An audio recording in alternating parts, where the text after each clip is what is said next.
Baiklah, di sini saya akan mempresentasikan tugas sistem kontrol adaptif dari kelas B oleh Amelia Putri dengan NIM 2023 11295. Sebelumnya mohon maaf suara saya sedikit kecil dikarenakan suara saya menghilang karena sakit. Nah, di sini saya akan mempresentasikan hasil resume dari model reference adaptive control. Baik, kita lanjut pada latar belakangnya terlebih dahulu. Di sini, dalam sistem kendali sering terjadi perubahan parameter dan kondisi yang membuat kontrol konvensional seperti PID kurang efektif. Untuk mengatasi hal tersebut, dikembangkan model reference adaptive control, yaitu metode kendali adaptif yang mampu menyesuaikan parameter controller secara otomatis agar keluaran sistem mengikuti model acuan ideal. Memberasi muncul karena kebutuhan akan sistem yang tetap stabil dan akurat meskipun terjadi ketidakpastian atau gangguan pada plan. Nah, banyak diterapkan pada bidang seperti pesawat terbang, kendaraan otonom, dan motor DC karena mampu menjaga performa sistem secara adaptif terhadap perubahan lingkungan atau beban. Selanjutnya kita lanjut pada manfaatnya. Yang pertama, menjaga kinerja sistem tetap stabil meskipun terjadi perubahan parameter atau gangguan eksternal, mengurangi kesalahan error atau keluaran sistem antara keluaran sistem dan model secara otomatis. Yang ketiga, meningkatkan akurasi dan kecepatan respon sistem dibanding kontrol konvensional. Keempat, adaptif terhadap kondisi operasi yang berubah seperti varian beban, suhu, atau lingkungan. Kelima, meminimalkan kebutuhan penyetelan manual atau tuning karena parameter kontrol disesuaikan secara real time. Terakhir, dapat diterapkan pada berbagai sistem kompleks seperti robotika, pesawat, motor listrik, dan kendaraan umum.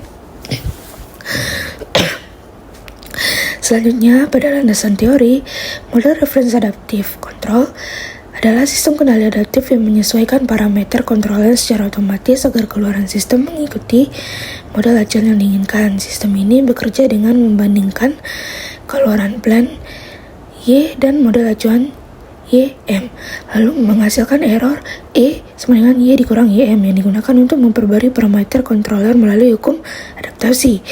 Nah, MRAC terdiri dari 4 komponen utama: plan, model acuan, controller, adaptif, dan mekanisme adaptasi. Dengan prinsip ini, mampu menjaga kestabilan dan performa sistem meskipun terjadi perubahan nilai ketidakpastian parameter.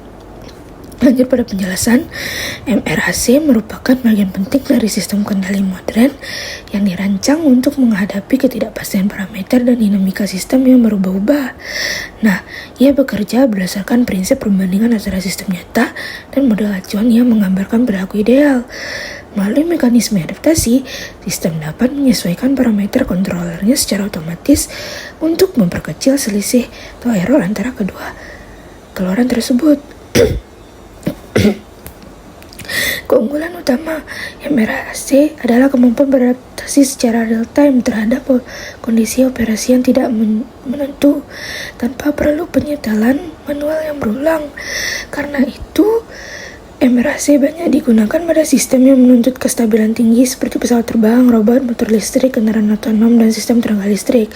Dengan pendekatan ini, tidak hanya meningkatkan akurasi dan kecepatan respon, tetapi juga memastikan sistem tetap stabil dan efisien meskipun terjadi perubahan lingkungan atau pada beban kerjanya. Terakhir kita lanjut pada kesimpulan. Nah, MRAC merupakan metode kendali adaptif yang mampu menyesuaikan parameter controller secara otomatis agar keluaran sistem mengikuti model acuan yang diinginkan. Dengan adanya mekanisme adaptasi, MRAC dapat menjaga kestabilan dan performa sistem meskipun terjadi perubahan parameter, gangguan dan ketidakpastian pada plan. Metode ini efektif digunakan pada berbagai bidang seperti sistem kendali motor, pesawat terbang, dan kendaraan otonom karena mampu memberikan respon yang cepat, seperti tadi ya, akurat dan stabil, tanpa perlu penyetelan manual berulang. Dengan demikian, MRAC menjadi salah satu solusi penting dalam pengembangan sistem kendali modern yang adaptif dan andal. Nah, baiklah, mungkin sekian presentasi dari saya. Apabila ada kekurangan dan kesalahan, mohon dimaafkan. Assalamualaikum warahmatullahi wabarakatuh. Terima kasih.